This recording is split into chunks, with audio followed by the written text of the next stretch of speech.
మా ఈ యాత్రలో ఈరోజైతే చెంగనూరు వచ్చాము. చెంగనూరు అండి కేరళ రాష్ట్రంలోనే అలప్పూజ జిల్లాలో ఉందండి. ఇది చారిత్రికమైన ప్రా చారిత్రకమైన ప్రాముఖ్యమైన ఒక మంచి దేవాలయం అండి ఇది. ఈ దేవాలయం పంబా నది దగ్గరలో చాలా దగ్గరలో ఉంటుందన్నమాట. చెంగనూరు దేవాలయం అమ్మవారి ఒక పురాతనమైన పూర్వకథ ఏమిటంటే ఇది చాలా ప్రాచీన్యమైన దేవాలయం. పురాణాల ప్రకారం ఒక రాజు ఉండేవాడంటండి. ఆ రాజు చాలా ఆ ప్రజలకి చాలా కష్టాలు అవన్నీ వచ్చాయంట. ఆ కష్టకాలంలో ఆ రాజు ఈ అమ్మవారిని ప్రార్థించారంట. ఇక్కడ అమ్మవారి ఈ ప్రజలు చాలా సుఖ సంతోషాలతోటి ఉండి ఈ కష్టాలన్నీ తీరిపోయి అందరు ప్రజలు కూడా ఆనందంగా ఉంటే అమ్మ నీకు ఇక్కడ మంచి టెంపుల్ కట్టించి చాలా నేను ఉత్సవాలు అలాంటివి చాలా చేస్తానని చెప్పేసి ఆ స్వామి ఆ రాజుగారు అనుకున్నారట. అలాగే ఆ ఊరికి వచ్చిన కష్టము నష్టాలు అన్నీ పోయి అందరూ సుఖ సంతోషాలతో చాలా చక్కగా వర్ధిల్లారట. అప్పటి నుంచి ఈ దేవాలయం కట్టించి ఇక్కడైతే ఇలాంటి ఉత్సవాలైతే ఆ రాజుగారు ఏర్పాటు చేశారంట. అప్పటి నుంచి ఇప్పటి వరకు కూడా ఇక్కడ అలాంటి ఉత్సవాలు చాలా చక్కగా జరుగుతూ ఉన్నాయన్నమాట. చాలా ముఖ్యంగా ఈ ఏనుగుల మీద జరిగే ఉత్సవాలు అయితే చాలా ఆకర్షితంగా ఉంటాయండి. ఎక్కడెక్కడ ప్రజలైతే ఇది చూడటానికి ఎక్కడెక్కడి నుంచి వస్తారనమాట. ఇది ప్రతి సంవత్సరం ఏప్రిల్ మే నెలలో అయితే బాగా జరుగుతూ ఉంటాయి అనమాట.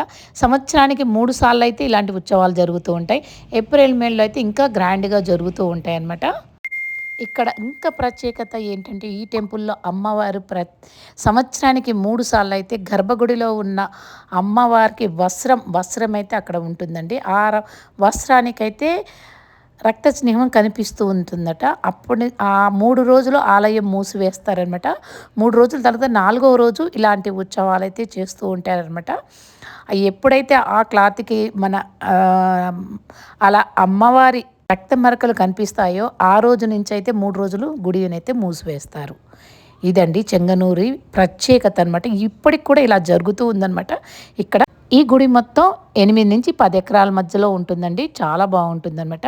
అలా చెంగనూరు అమ్మవారి గుడి మొత్తం అయితే తిరిగేసి ఆ రోజు యాత్రలు అయితే ముగిసి ఇంకా అక్కడి నుంచి అయితే బయలుదేరామండి. అక్కడి నుంచి ఇంకా ఎర్లీ మార్నింగ్ 3:30కి అయితే ఇదిగోనండి మేమైతే త్రివేంద్రం అనంత పద్మనాభం టెంపుల్కి అయితే వచ్చామండి. ఎర్లీ మార్నింగ్ మేము అయితే అక్కడ 3:30కి అయితే వెళ్ళాము. హాఫ్ అన్ అవర్లో అందరం రెడీ అయిపోయి ఇంకా దర్శనానికి అయితే 4కే బయలుదేరాము.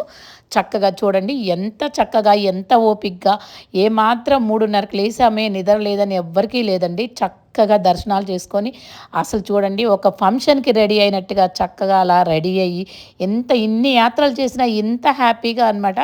చాలా హ్యాపీగా ఉన్నాము. ఎవ్వరం కూడా అలసిపోలేదు ఏమీ లేదు. ఇలాగండి ఇలా ఇదిగోనండి ఆ టెంపుల్ మేము అక్కడైతే వీడియోస్ అయితే తీయలేకపోయానండి. అనంత పద్మనాభం టెంపుల్లో అక్కడైతే ఫోన్స్ నాట్ అలౌడ్ అనమాట. దర్శనాలు చేసుకున్నాక ఇలా బయట నుంచి అయితే తీయగలిగాను.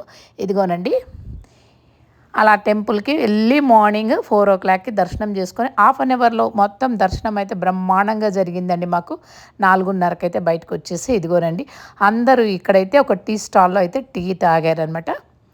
ఇగోండి ప్రతి ఒక్కళ్ళు కూడా చక్కగా చూడండి ఎవ్వరు కూడా 3కి లేసామే అన్న ఫీలింగ్ ఎవరిలో లేదు చూడండి. అందరూ కూడా అంత చక్కగా అలా దర్శనాలు చేసుకొని వచ్చాక ఇక్కడి నుంచి అయితే మాకు ఇక్కడి నుంచి 15 కిలోమీటర్ దూరంలో ఇంకొక టెంపుల్ అయితే ఉందన్నారు.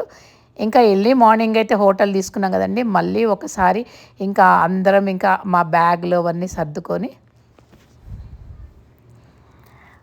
ప్రతిరోజు కూడా ఒక పండగ వాతావరణం అనమాట. చక్కగా ప్రతి ఊర్లో కూడా ఒక గ్రూప్ ఫొటోస్ అయితే హ్యాపీగా తీసుకుంటున్నామండి. అసలు పెద్దవాళ్ళ నుంచి చిన్నవాళ్ళు కూడా ఎవరు కూడా అలసిపోయినట్టు లేరు చూడండి. రాత్రి 4 అవుతున్నా కూడా ఎర్లీ మార్నింగ్ 4 అవుతున్నా కూడా 3కి లేసిన ఒక్కోళ్ళ మొహంలో కూడా అలసట అనేది లేదండి. నిజంగా చాలా అదిగోండి దానికైతే ఈ ఆర్గనైజర్ గారు అన్నం ప్రసాద్ గారికి అయితే థ్యాంక్స్ చెప్పుకోవాలండి. అక్కడ టీ తాగుతున్నారు. ఎందుకంటే మాకు వాటర్ కూడా భోజనాలు కూడా అలా ఏర్పాటు చేశారనమాట. ఇంకా అక్కడి నుంచి అయితే ఒక 15 కిలోమీటర్ దూరం అయితే బస్సులో వచ్చేసి ఇదిగోనండి ఈ టెంపుల్కి అయితే బయలుదేరామన్నమాట మేము. ఇదిగోండి అన్నం ప్రసాద్ గారు చాలా చక్కటి ఆర్గనైజేషన్ చేశారండి. ఇక ఈ టెంపుల్కి అయితే వచ్చేసామండి. ఈ టెంపుల్ గురించి అయితే చాలా చెప్పాలండి. చాలా బాగుంది టెంపుల్. ఇక్కడైతే మేము హోటల్ తీసుకొని ఇక్కడ వంట వాళ్ళు అయితే టిఫిన్స్ రెడీ చేస్తున్నారు. ఇంకా మేము టెంపుల్ చూడటానికి అయితే బయలుదేరామండి. ఇదిగోనండి ఇలాగా మేము అక్కడి నుంచి అయితే మాకు ఒక ఒక పావు కిలోమీటర్ దూరంలో అయితే నడుచుకుంటూ వెళ్ళామండి. ఈ టెంపుల్ అయితే మనకి గుజరాత్ సోమనాథ్ టెంపుల్ అయితే మైమరిపించేటట్టుగా చాలా బాగుందండి.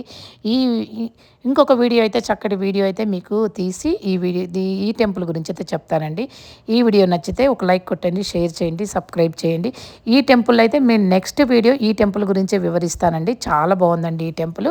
నేను కూడా ఇదే ఫస్ట్ టైం అండి. అనంత పద్మనాభ టెంపుల్ 20 సార్లు వచ్చాను.